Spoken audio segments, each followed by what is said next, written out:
underneath to Wilt. He slam dunks it. There's not a player, center playing today that could stop Wilt Chamberlain from scoring. Chamberlain soars for the rebound. He scores over Russell. Just physically, he was bigger, stronger, faster than anyone's ever played. In the Jabbar. Jabbar against Wilt. Batted away by Wilt. Players talk about players that could dominate games, but I think Wilt was the only player that could dominate on both ends. Chamberlain looks for a cutter. 8 the timer. Oh!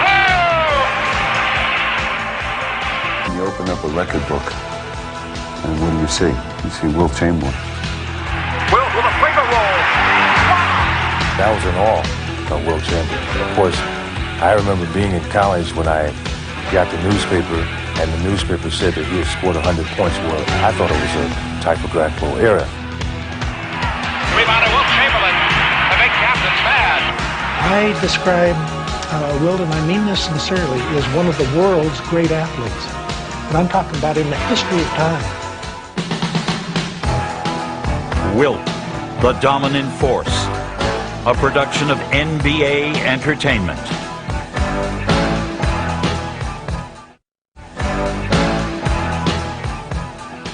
It wasn't always nice to be, you know, a 7-foot, 14-year-old kid. A lot of stairs, a lot of people going through their little things, and having friends like Vince and so forth, I think, helped to ease those pains. When we entered Overbrook, Wilt was immediately a success. He was 6'11" at the time, and he made the varsity team right off the bat. We kind of had a thing, a chemistry. These 4 or 5 guys who I play with, about trying to make ourselves better basketball players. When you're a little kid, you see little kids play basketball, they're always just shooting the ball. But that was not as important to us as doing the other things. We never would go out and shoot until after we went through our little drills. And all of our drills always incorporate a lot of running. As a high school athlete, Wilt Chamberlain is more than just tall. His unorthodox training sessions will help his presence on the court and lead Philadelphia's Overbrook High School to a 3-year record of 58-3. He does not merely dominate games. His achievements shatter previous concepts of stardom. There were many amazing things that he did, but I think one stands out in particular, and that is the day that he scored 90 points in a high school game, which was truly amazing. And in 10 minutes, I scored like 62 points, you know. And now 62 points in 10 minutes, I laugh about it because, Jesus, you know, that's a lot of points. That's a lot of time getting up and down the court, especially when the team you're playing against is trying to freeze the ball. Wilt spends his high school summer vacations working at a resort in the Catskill Mountains. His salary is $13 a week plus tips, which he shares with a friend as they develop a unique method of handling luggage.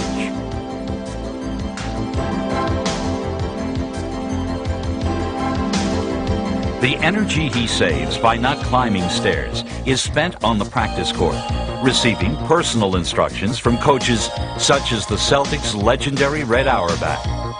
While still in his mid-teens, Wilt competes against professionals in summer games and is not outclassed. Subjected to the largest recruiting frenzy in college basketball history, Wilt chooses Kansas over Indiana and Dayton, in part because his mother favors the Jayhawks' academic program. While handling a full course load, Wilt is also able to form lasting friendships. Today, if I had a problem that I couldn't handle by myself, and I would think of one person that I might want to call and have come to my aid, it'd be Wilt Chamberlain. He jumped in the KU relays. I jumped in the KU relays one year. I can remember with a little red Scottish hat on his head. Won the KU relays. Hadn't practiced high jumping for a long time. The first game we played against Northwestern when we were sophomores had an outstanding center by the name of Joe Ruckler. In that ball game, Wilt had 52 points and 31 rebounds and shut down Rucklick as if he had not played the college level before. When I was young, I was really skinny, but I was always strong. I was blessed also with, with speed. Now, you don't think of a guy who's 7 foot tall having a whole lot of speed. But when I was young, I got a great deal of pride out of trying to race whoever was the fastest guys on our team. In 1957, Wilt is the nation's most famous college player as he leads the once-beaten Jayhawks against undefeated North Carolina for the national championship. Hounded by a collapsing defense, Wilt and the Jayhawks trail at the half, but the contest evolves into a triple overtime battle with heroic efforts on both sides. Every basket Wilt scores is with tremendous effort, but as the final seconds count down, the Tar Heels protect a one-point victory. Their team effort, dedicated to stopping the dominance of one man, has been successful. There was no way that anybody was going to stop Wilt or shut him off. And what we just tried to do is limit the capacity of the number of points that he would score. These teams couldn't compete or didn't want to compete with me as an individual player, so they would just take and hold the basketball. And here was a guy who loved to run and wanted to run and shoot, and I thought maybe it'd be more individual type of playing against me, but every team always just put 4 guys around me on defense, or three guys, and then when they got the ball, they would hold it. So it kind of got to be boring basketball in my junior year, and I decided to forego my senior year and go out and play professional basketball. Frustrated by his inability to win an expected NCAA title by himself and not yet eligible for the NBA, Wilt enjoys a year of world travel with the Harlem Globetrotters. When you're a kid, I mean, a black kid of that, the Harlem Globetrotters are like heaven. You understand? I mean, I watch guys like Andy Johnson and Goose Tatum and Marcus Haynes. I mean, to play with those guys? Are you kidding me? I grew to love those guys. I grew to love playing with them. If it wasn't for the challenge of just playing with the best players in the world, I would probably never left the Globetrotters. Warrior owner Eddie Gottlieb finally signs the man he drafted out of high school as a territorial choice. I think there will be a period of orientation for me, of course, like it is for every newcomer in the NBA, but I think in the long run I'll be able to handle myself man-to-man with almost anyone in the league. Wilt's poise and confidence quickly impress veteran teammates that he is not just another rookie. No, not in the true sense of being a rookie with all the rookie uncertainties. I think Wilt has always been, and rightfully so, very conscious of his own ability. And he just fitted in like a veteran. I don't know if he had any very close friends on the team, but that's, Wilt went his own way. We saw Wilt at practice, and we saw him at the games, and then he went his own way. Wilt is encouraged by Warrior management to make headlines and attract fans. He responds by averaging 38 points and 27 rebounds a game, and is named both Rookie of the Year and Most Valuable Player. He's far and away the best player I played against. I mean, it's not even close. I remember our first encounter during the regular season. I remember I had a real good game, and I thought he had a real good game. We won the game. But I learned a real valuable lesson that night. It was like in the middle of the week, and I was spent emotionally. And the next 3 games, I wasn't very good. The confrontations between Wilt and Russell will last for the next 10 seasons and be considered one of the most intense rivalries in professional sports. The media will fail to understand the different roles each man is asked to perform for his team, as well as the depth of their personal relationship. You had the best 2 centers in the game of basketball going at each other tooth and nail. I think the media, unfortunately, made it more of a hated rivalry than it actually was. Wilt and Russ had a relationship that was carried beyond playing basketball. I can remember situations where we'd go to Boston, and Russ would be at the airport to meet the team, and he'd take Wilt to dinner, and I don't know if the teams do that now. Every time we played Boston, we knew it was going to be tough. And I'm sure when they played us, they knew it was going to be tough because both were good teams. There was a natural rivalry that was, again, built up by the media more than it should have been between Wilt and Russell, because in those days they were good friends. The rivalry is overshadowed when college coach Frank McGuire is hired and gives Wilt the chance for a legendary season. I asked him how long he'd like to play, and his answer was forever. I said, no, well, how long do you want to play in the game? He said, I never get tired. Then I said, you'll play all the games? He said, yes. He played overtimes, 3 overtimes in games. And he ran as fast and everything else. But he's just superhuman. This incredible season, in which Wilt averaged over 50 points per game, reached its zenith in the Hershey Arena before just over 4,000 fans. I had not had an hour's sleep, not even a moment's sleep. I lived in New York City. I had to commute from New York to Philadelphia to catch a bus to 11 or 12 o'clock. And if anyone knew me at that time, I had insomniac, and I never really went to bed before 4 or 5 in the morning. And so sometimes it's better just to stay up and just keep on going. Plus, it was toward the end of the season, and I had a date that night before, and so everything led to me not having a night's sleep. It was not uncommon for Wilt to get 70, 75, 60 points that year, so you got used to it. And I don't think I was aware of how many points he had until the end of the game. It was just one of those games, and we didn't make a conscious effort, contrary to what people think. We did not make a conscious effort to get the ball to Wilt until late. Zink was doing the game, and somewhere along the line, he started counting off every point, for instance. And now that's 80, and now that's 82. And I think somewhere along the line, we started, but what happened is the Knicks started fouling everybody. Once we realized that he was scoring so many points, we don't want him to set records against us. Our strategy was, anytime the ball goes into Wilt, let's foul him. The whole second half, hardly anybody else took a shot on Philadelphia.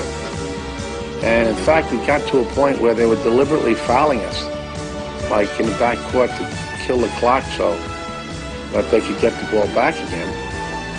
And to me, that just tarnished a little bit a performance that was so super. Garen is fouled by Luckenbill. 1 minute and 1 second to play. Chamberlain at 98. He can make it easily. My teammates were really the real heroes of the 100-point game. And I'm not saying that because it's really a nice thing to pat your teammates on the back or give them the credit. Without them deciding that they want to see Wilt Chamberlain score 100 points, and I don't think they did it for selfish reasons of they want to be part of history or however, whatever. I think that they were showing me that really they respected what I had did all year long, and this would be the icing on the cake. Rodgers throws long to Chamberlain. He's got it. He's trying to get up. He shoots. No good. The rebound, Luckenbill. Back to Chamberlain. He shoots up. No good. In and out.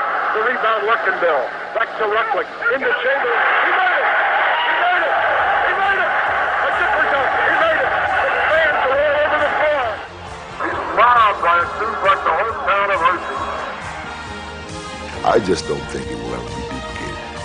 And I think that record and the 50-point record, I think are two that are just going to be out there. They're just going to be there, and you can kind of put those in loose sight or whatever, just leave them stay over there, and that's it. Despite Wilt's assault on the record books, the Warriors are sold and moved to San Francisco for the 1962-63 season. A new coach is hired. Paul Arizin retires. Fellow All-Star Tom Golan is traded to the Knicks, and the team suffers through a losing season. But 1 year later, new head coach Alex Hannum and top draft pick Nate Thurmond helped Wilt renew his rivalry against Bill Russell and the Celtics. Some odd reason they think that they should compare Bill Russell with Wilt Chamberlain simply because he was on championship team. People think there's this great duel between Russell and Chamberlain. It may have been a duel for Russell to have to worry about trying to stop Wilt Chamberlain, but I had to worry about playing against the Boston Celtics, who was the greatest basketball team of my time, maybe of any particular time. Although Wilt averages over 34 points a game in his first appearance in the NBA Finals, San Francisco is defeated in 5 games. Boston's 12-man roster of All-Stars includes 7 future Hall of Famers. The Warriors are no match for Red Auerbach's deep and powerful Celtics, who claim their 6th consecutive NBA championship. Hospitalized for 6 weeks in the fall of 1964, Wilt is sluggish at the start of the season, and at the All-Star break, he is traded to an old rival, the former Syracuse team, now relocated in Philadelphia and renamed the 76ers. The 76ers, as far as I was concerned, were the old Syracuse Nationals, which was a team I hated. Despite his misgivings, Wilt will turn the Sixers into a contender, gaining confidence in the playoffs as they battle the Celtics in a memorable 7-game series.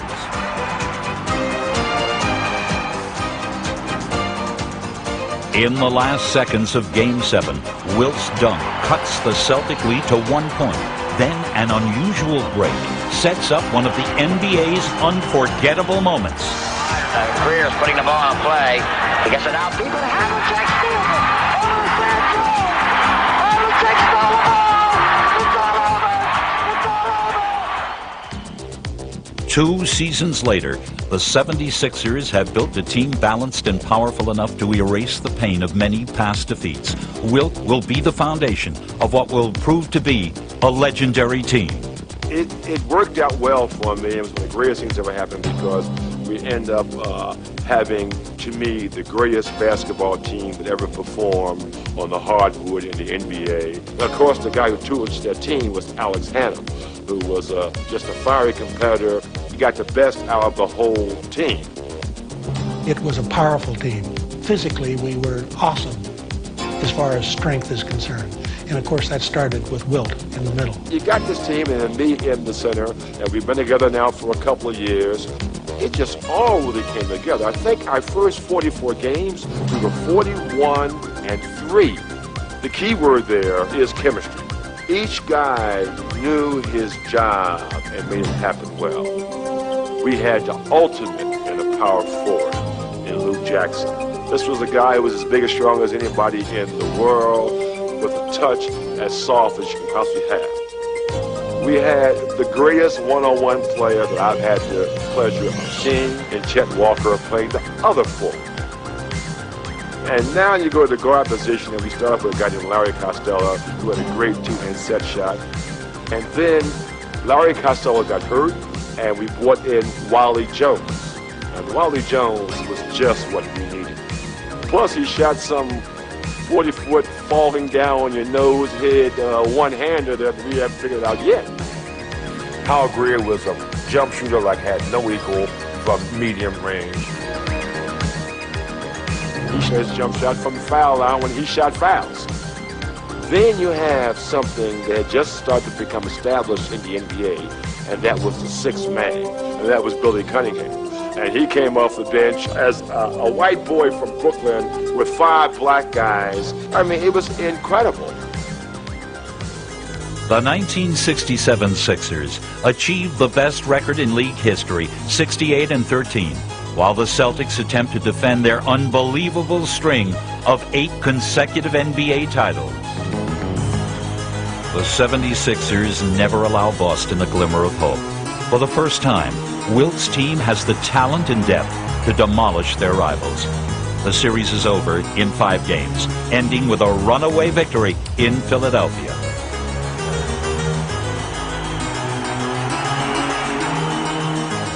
The season was very rewarding to me because we were so powerful, and we just destroyed the Celtics, who had, had that decade all locked up.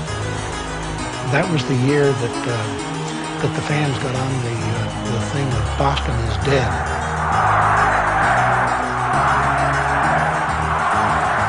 It was unbelievable. It was probably the most thrilling moment in my basketball career. Hannum's skillful blending of talents produces what many will call the greatest team in NBA history. As the Sixers savor the taste of triumph over the Celtics, they are only 4 victories away from the NBA crown. The relentless Sixers keep focused on their goal as they overwhelm San Francisco in 6 games.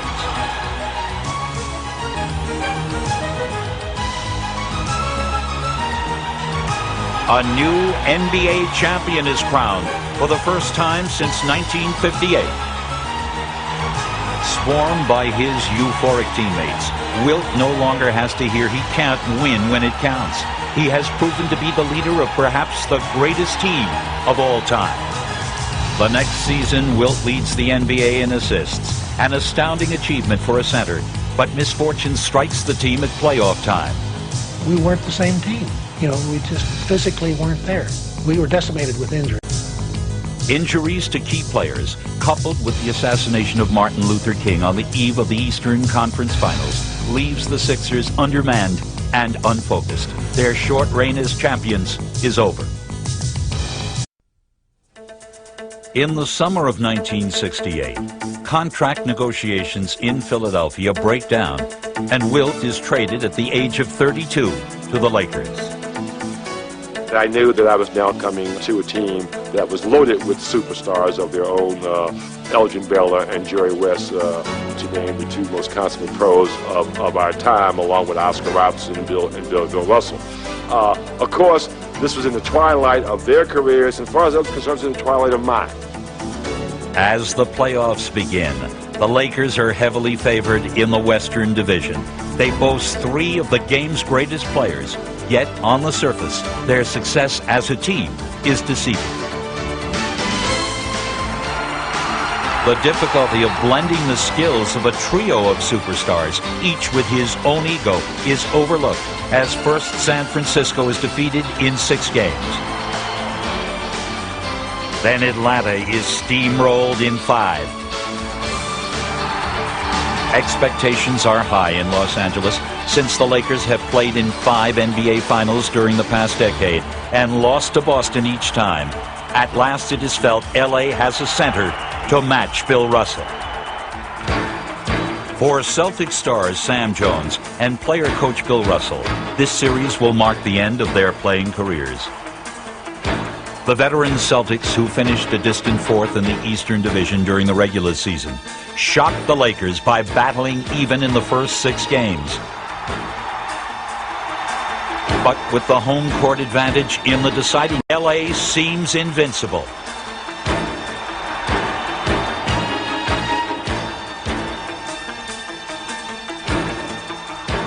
Although Wilt hauls in 27 rebounds, the anticipated Laker romp does not happen. Boston is determined to prevent a Lakers celebration and races out to a commanding lead. Laker coach Bill von Bredekoff is livid as his team shows only occasional flashes of fire in the first half. But with 5 minutes left in the game, the Lakers have cut a 17-point gap to 9 when Wilt twists his knee and hobbles to the bench. After agonizing minutes of treatment, Wilt is ready to return, but von Bredekoff decides the team can complete its comeback without him. In this ultimate clash of egos, the only winners are the Celtics. In the final frantic moments of the game, Don Nelson's hurry jumper seals the Lakers' fate. The Celtic curse continues. I just think that every year that we played them, that they had the best team, with the exception of the last year, the year that Russell retired and they beat us. When we had Wilt Chamberlain, I thought we had a better team then. But all the other years, I thought they had the better team. But in a playoff series, anything can happen. The real frustrating part, I think, was when people started demeaning Wilt Chamberlain simply because his team couldn't compete with the Celtics. They weren't good enough, except on a couple of occasions. Boston simply had more good players. A torn knee tendon in the 9th game of the 1969-70 season sidelines Wilt for almost the entire year. When he returns to action, the only real change in his game is the headband he now wears, a habit picked up playing volleyball on the beach during his injury rehabilitation. As the playoffs begin, Connie Hawkins of Phoenix, an old friend from the New York City Summer Leagues, leads the Suns to a shocking 3-1 advantage over the Lakers.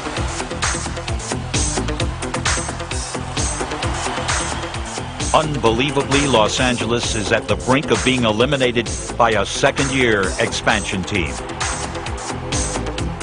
But starting in Game 5, the Lakers regroup. Utilizing their superior talent and depth, LA is able to rediscover their rhythm of playing with Wilt in the lineup. First, Phoenix is defeated, then Atlanta is swept as LA advances to the NBA Finals again.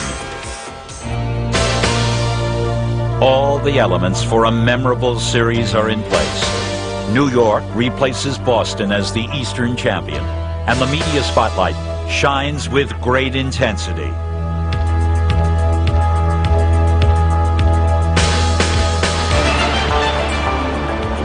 A new rival for Wilt is Willis Reed, whose quiet strength is the stabilizing force of the Knicks team personality. The series is tied at 2 games apiece when fate intervenes in Game 5. Top of the key to Reed. His triple team falls down, and Willis is hurt. I was thinking, well, there goes the championship. Willis was the backbone of the team, and without him, I didn't see any way that we could contain Chamberlain. New York's initial shock at losing Reed is replaced with a controlled frenzy as they surge back from an 18-point deficit and claim a crucial victory. They seem to have the intellect and knew when to go to one guy and when not to. They knew how to milk a situation to its utmost. Their head was in the game stronger than any team I've ever played. The frustrated Lakers learn again that the presence of great talent does not always make a great team. Meanwhile, a major new threat to Wilt's domination at center has made his presence felt. The anticipation surrounding Lou Alcindor is greater than for any rookie since Wilt, and Alcindor quickly establishes his place as a major talent inside the paint. As a teenager in New York City, Alcindor had looked up to Wilt. I befriended Kareem when he was young, and I think he liked me, and we did a lot of things together. I never taught Kareem a thing about basketball. All the basketball he learned in other. And now when I played against him, though, he presented to me for the first time in my career of basketball a guy that I felt, at least at my state at that time, that I really needed some help to guard.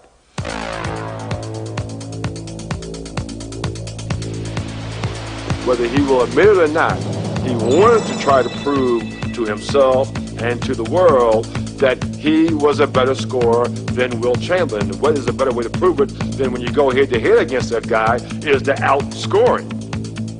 The following season, Kareem is joined by veteran all-star Oscar Robertson as the Bucks move into the NBA's Western Conference. The Big O takes command of the Bucks, and his leadership propels them to the league's best record. The 1971 Western Conference Finals. Wilt is 4 months from his 35th birthday. His young rival is days away from his 24th, and the series will belong to Milwaukee. One of the greatest players ever. Very, very physically imposing and dominating player.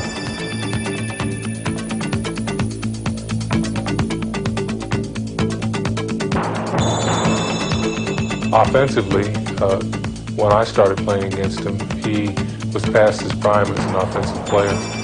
I think the widening of the lanes kind of really bothered his game a lot. You get the ball as close, you take one step in and you're like Elgin. The 1971-72 season brings change. Former Celtic Bill Sharman is the new Laker coach. Or if you got a shot before you complete the play, take it. And only 9 games into the season, Elgin Baylor decides his 38-year-old knees can endure no more pain. Elgin, who liked to drive the middle a lot, and he also had lost a step or two, was really having problems. In a blaze of glory, an average career-wise 27 points a game, the 3rd greatest scorer in the history of the game, at only 6'5", the 4th greatest rebounder in the history of the game, 10 times an All-Star. Ladies and gentlemen, to make a presentation of his jersey to the Laker owner, Mr. Jack Kent Cook, here is Captain Elgin Baylor. Ironically, the day Baylor retires, the Lakers begin the longest winning streak in NBA history. And Bill Sharman became the latter-day coach while I was there. We amassed numbers that were unbelievable. Starting on November 5th, 1971, the Lakers will not be defeated for over 2 months. With 2 superstars in the last years of their glorious careers and a bench comprised of journeymen role players, Los Angeles will win the next 33 games. In the absence of Baylor, Wilt is able to dominate the low post, and the other Lakers blend their games together and play as a unit. A very good team suddenly becomes invincible.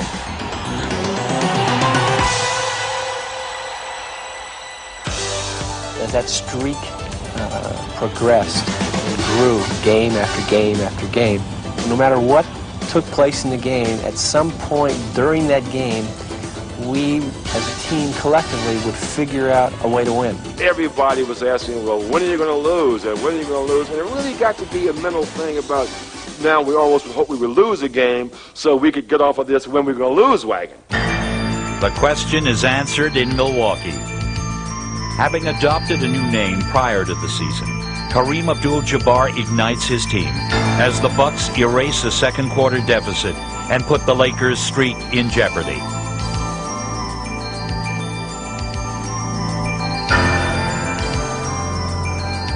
Wilt's looming presence in the middle sparks a short Laker comeback. But the 8-week magic spell is dashed by the NBA's defending champions. When we went into Milwaukee and played Milwaukee on that 34th game and they beat us, I'm glad it was Milwaukee because they were a team that was capable of beating us. I thought the world had stopped. I didn't know that this was part of the NBA that you were supposed to lose. I mean, this was phenomenal that this team could go that long. The disappointed Lakers are still 39-3, and the Bucks' momentary elation will not last through the playoffs.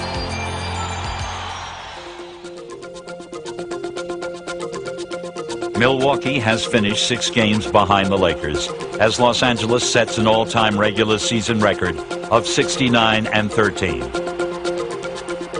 The determined Bucks open the conference finals with a vengeance. Although Wilt and Kareem continue their individual battles, the Lakers are never able to get in the game. Los Angeles is embarrassed with their lowest scoring playoff effort in team history.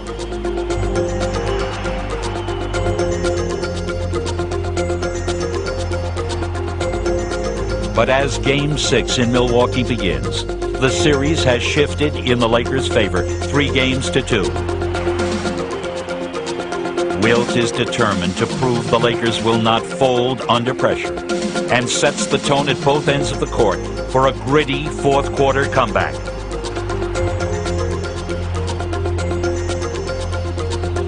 Los Angeles shatters a 10-point Milwaukee lead, along with any dreams the Bucks have of repeating as NBA champions.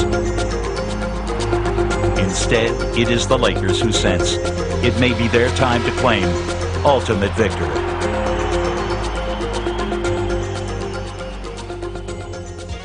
Laker fans have been disappointed 7 times in the NBA Finals during the past 11 seasons. The team has a score to settle with New York, who are without the services of injured center Willis Reed. Finishing his 13th NBA season, Wilt is still a dominant presence around the basket. After a flat performance in Game 1, the Lakers use a fortune and hard work to take control of the series.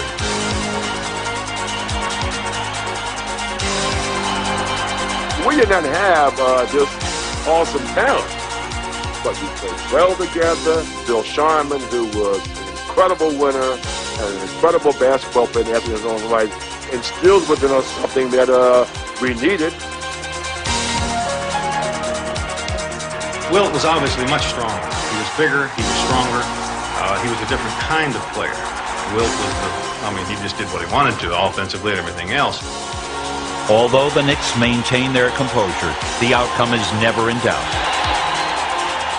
When I look back on that year, the one thing that I've always watched in other teams that have been great, those teams seem to have something special. It's an invincible feeling. You don't think you can lose. No one can beat us. Chamberlain played well, and they were just on the top of their game. There was nothing we could do. Everything we did, they seemed to do better. The Lakers complete their season to remember in 5 games. And as the final seconds count down, the 12-year wait for Jerry West and the rest of the Laker organization is over. For Wilt, his role in the championship season earns him new respect. The press was all over Wilt, and Wilt couldn't do anything right. And I sort of felt that, well, they may be right in there. And I changed my mind when I had a chance to be with Wilt with the Lakers. I said, this man is such power. Maybe it was the fault of his teammates. But this guy, he's such power and such a great guy to work with that I just totally turned my opinion around to say, well, I was wrong before. That was a unique team. The sad thing about it was an aging team. Chamberlain, myself, the best days of our careers were over. But it was really fun. For that Laker team to do what they did, I still think that they did more in the game of basketball than the other teams with the talent that they had. After a summer to savor his second championship, Wilt returns for his final NBA season. He is still a dominating presence. At the age of 36, Wilt leads the NBA in rebounding, sets an all-time record for field goal percentage, and is second in the league in minutes played. If was conscious about thinking about, is anyone going to break this record? I'd have probably put that record way out of sight. Most of Wilt's basketball records are out of sight. He remains the most physically dominant player in basketball history, whose immense skills have set marks that will never be equaled. Basketball will never see his like again.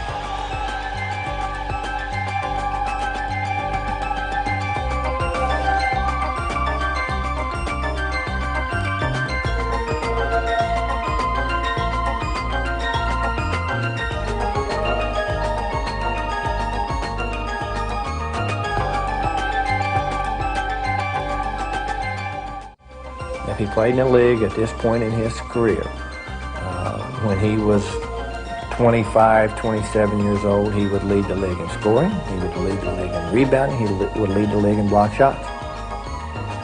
This man was a man for all ages. Wilt can go back in the NBA today at his age and be one of the 5 top centers. I really feel he could. Chamberlain would have dominated the game more so today than he did then. I honestly think that if I played right now versus my time, I'd average 70 points a game.